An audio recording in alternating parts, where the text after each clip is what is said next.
মালতী, ও মালতী, কই গেলে গো? এই নাও দুধের বালতিটা, একটু ধুয়ে রাখো তো। এই বলি, তোমার কি আক্কেল জ্ঞান নেই গো? ঘরে যে কিছু নেই সেই খবর কি রাখো নাকি চোখ পড়ে না ঘরে? হ্যাঁ, টুকুর অব্দি শাক পাতা জোগাড় করে রেখেছি, আমি আর পারবো না বাপু। এবার কিছু আনলে রাখবো, না হয় উপোস করে থেকো। আহা গিন্নি, এভাবে চড়ছো কেন? এক কাজ করো, আমার জালটা দাও দেখি, আমি বিলে গিয়ে দেখি কোনো মাছ পাই কিনা।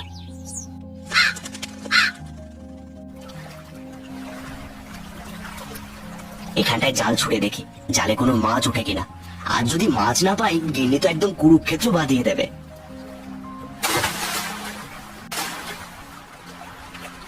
না, মাছ তো জালে উঠছে না। দেখি ওই দিকটায় গিয়ে জাল ফেলি।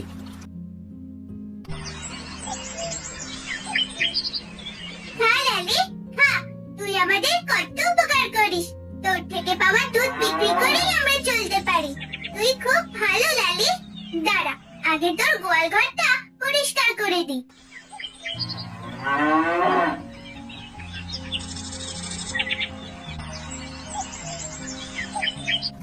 সেই কখন থেকে বিলে জাল ছুটছি, কিন্তু একটা মাছও উঠছে না। কি যে করি! হায় রে পোড়া কপাল, সেই তখন থেকে জাল ছুঁড়ে মারছি, আর সামান্য পুটিটা ছাড়া আর কিছুই উঠলো না। এই পুটিটা নিয়ে আমি কি করব? যা পুটি মাছ, তোকেও ছেড়ে দিলাম। আজ আর কি, খালি হাতেই বাড়ি ফিরতে হবে।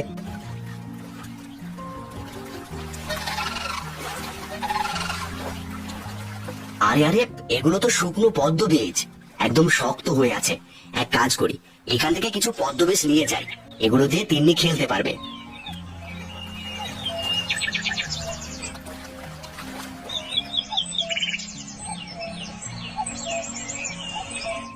কি হলো, খালি জাল কাঁধে নিয়ে ফিরেছো নিশ্চয়ই? এই তোমাকে দিয়ে না কিচ্ছু হবে না।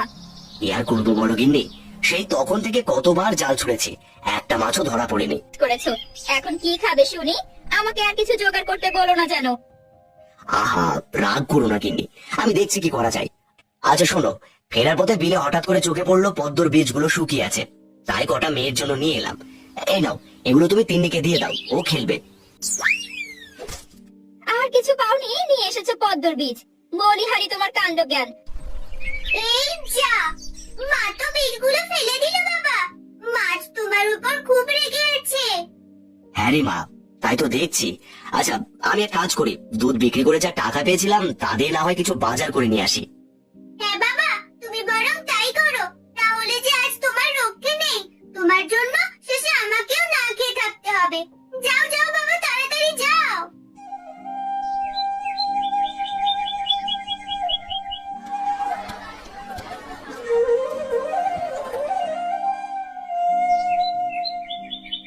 মালতী, ও মালতী, এই নাও দেখি, ধরো, বাজার করে নিয়ে এসেছি। তাও দেখি কি বাজার করে এনেছো। সবই তো এনেছো, মরিচ কে আনবে শুনি? আমি এখন মরিচ কোথায় পাই? আবার মরিচ আনতে ভুলে গেলাম, দূর। একটু দেখো গো, কারো থেকে মরিচ পাও কিনা, আমি একটু বেরোলাম। মা তিন্নি, এদিকটা একটু আয় মা। এই তো শোন, তোর মিনতি কাকিমার কাছ থেকে কটা মরিচ নিয়ে আয় তো, যা। মা, কাকিমা সব সময় ঠিক ঠিক করে, আমার ওনাকে একদম ভালো লাগে না। আজ গিয়ে দেখ কি বলে, তোর বাবা যে আবার মরিচ আনতে ভুলে গেছে। কাকিমা, ও কাকিমা, মা আমাকে তোমার কাছে পাঠালো। বাবা বাজার করে এনেছে, কিন্তু মরিচ আনতে একদমই ভুলে গেছে, তাই মা বললো তোর মিনতি কাকিমার কাছ থেকে কটা মরিচ নিয়ে আয়। আমার বাড়িতে তো সব সময় তোদের জন্যই জিনিসপত্র রেখে দিই, তাই না? যে যখন যা দরকার হবে মুখ তুলে চলে আসবি নিতে। নেই, যা এখান থেকে, যত সব যখন তখন চলে আসে। কি রে মা, কি হয়েছে? এভাবে কাঁদছিস কেন? নিশ্চয়ই তোর কাকিমা তোকে কিছু বলেছে।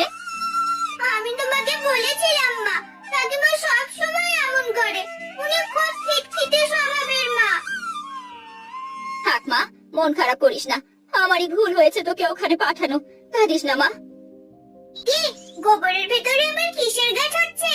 কি আশ্চর্য, গোবর এভাবে কখনো গাছ হয় নাকি? আর গাছগুলোও কেমন যেন। মা, ও মা, মা, এইদিকে একবার এসো না।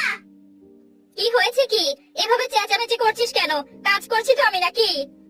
মা দেখো, এখানে গোবরের ভিতর কি যেন গাছ হচ্ছে। আরে বাপু, গোবরের নিচে হয়তো কিছু ছিল, যার কারণে সেখান থেকে গাছ হচ্ছে। গাছগুলো দেখতে খুব সুন্দর লাগছে। আমি বরং গাছগুলোর যত্ন নেব। আমি যত্ন করে বড় করব। এভাবেই সময় পেরিয়ে যায়। দিনের পর সপ্তাহ, সপ্তাহের পর মাস। বাবা, তুমি এসো তো আমার সঙ্গে একটু। আমি তোমাকে একটা জিনিস দেখাবো। কি দেখাবি রে মা? আমি দুধ বিক্রি করতে যাব তো। আচ্ছা চল, তুই কি দেখাবি সেটা আগেই দেখে নি। বাবা, এই দেখো তো, গোবরের মাঝে এগুলো কিসের গাছ হয়েছে? আবার দেখো, কলিও হয়েছে। এ কি? এগুলো তো সব পদ্ম ফুলের গাছ, কিন্তু এগুলো এখানে কিভাবে হলো? আমিও জানি না বাবা। আমি এখানে রোজ গোবর ফেলতে এসে দেখি, আর আমি প্রতিদিন গাছগুলোর যত্ন নিয়েছি। আমি তো কখনো এগুলো খেয়ালও করিনি। দেখতে কত সুন্দর লাগছে। গোবরে পদ্ম ফুল হয়, এই জীবনে প্রথম দেখলাম। এগুলোই বুঝি পদ্ম ফুলের গাছ আর পদ্ম ফুল? বাহ, আমি তো আগে কখনো দেখিনি। অনেক সুন্দর ফুলগুলো।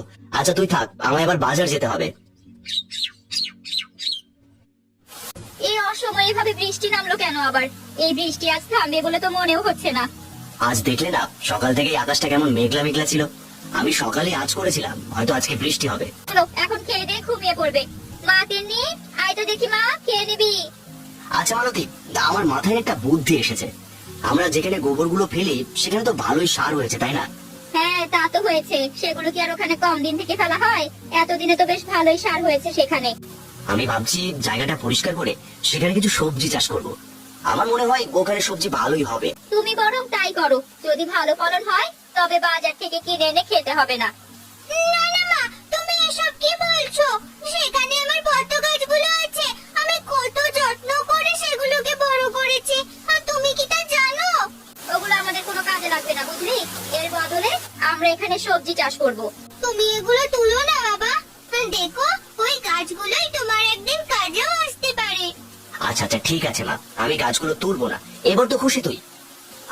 কে বোঝায় মেয়েকে, পাগলি মেয়ে একটা। কি, এই বৃষ্টি তো কয়েকদিন থেকে থামছেই না। আশেপাশে তো পানিও উঠে গেল। না জানি আমার ওই পদ্ম গাছগুলোর কি অবস্থা হয়েছে।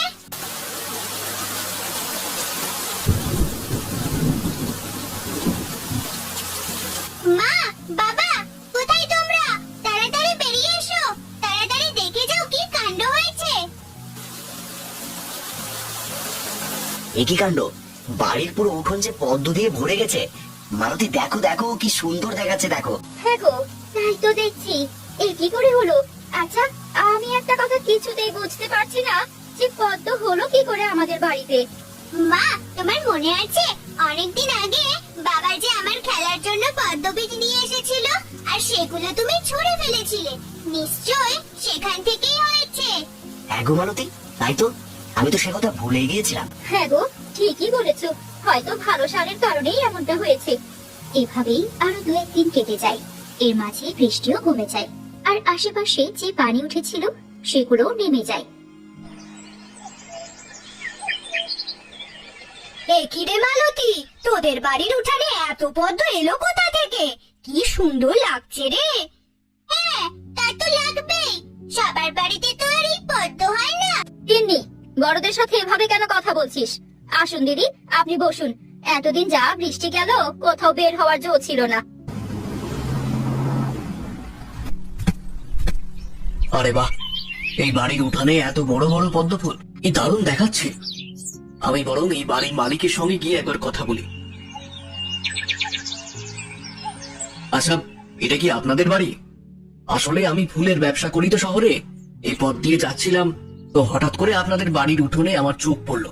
এত বড় বড় পদ্ম ফুল দেখে আমার চোখগুলো এখানেই আটকে গেল।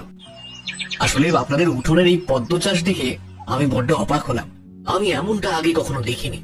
মানে সাহেব আপনি বসুন না, আপনাকে সব বুঝিয়ে বলছি। আর আপনার ফুলের ব্যবসা বলতে ঠিক বুঝলাম না। আসলে আমার শহরে ফুলের ব্যবসা বলতে বিভিন্ন অনুষ্ঠান কিংবা বিয়ে বাড়িতে যে ফুলগুলো ব্যবহার হয় সেগুলো বিক্রি করি। সেখানে খুবই প্রয়োজনীয় ফুল হচ্ছে এই পদ্ম ফুল, যা সচরাচর পাওয়া যায় না। আর এত বড় বড় ফুল তো কখনোই না। শুনুন, আপনারা যদি কিছু মনে না করেন তাহলে আমি পদ্ম ফুলগুলো কিনে নিতে চাই। কি বলছেন আপনি? এই পদ্ম ফুলগুলো আপনি কিনে নেবেন? ধুর, এই পদ্ম ফুল আবার কেউ কেনে নাকি বাপু? কেনে কেনে, আর খুব ভালো দামে কেনে। এই এই যে হারান বাবু, এই টাকাগুলো আপনি রাখুন। আমি এই পদ্ম ফুলগুলো আপনার থেকে কিনে নিচ্ছি, আর আমি আপনাকে আরো কিছু অগ্রিম টাকা দিয়ে যাচ্ছি। পরবর্তীতে ফুল হলে আমি আবার নিয়ে যাব। এরপর সাহেব আর কিছু লোকজন মিলে সবগুলো ফুল নিয়ে গাড়িতে রাখে। হারান বাবু, এই যে আমি আপনাকে অগ্রিম পদ্ম ফুলের টাকা দিয়ে গেলাম। পরবর্তীতে কিন্তু আপনি খুব ভালোভাবে পদ্ম চাষ করবেন, ঠিক আছে? আমি যথাসাধ্য চেষ্টা করব সাহেব, আপনি সাবধানে যান।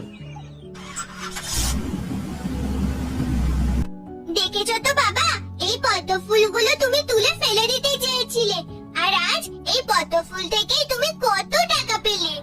হ্যাঁ রে মা, হ্যাঁ, তোর কথা শুনে ভালোই হয়েছে। সেদিন যদি ফুলগুলো ফেলে দিতাম তাহলে এত টাকা তো আমি কখনোই পেতাম না। আর এই যে অগ্রিম টাকাও দিয়ে গেছে। গোবরের পদ্ম চাষ, যাক ভালোই হয়েছে বলো।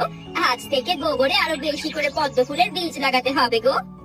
হ্যাঁ মালতী, আমি এখনই আরো পদ্মর বীজ নিয়ে আসছি। তুমি মেয়েকে নিয়ে ভালো করে গোবরগুলো ছিটিয়ে রাখো।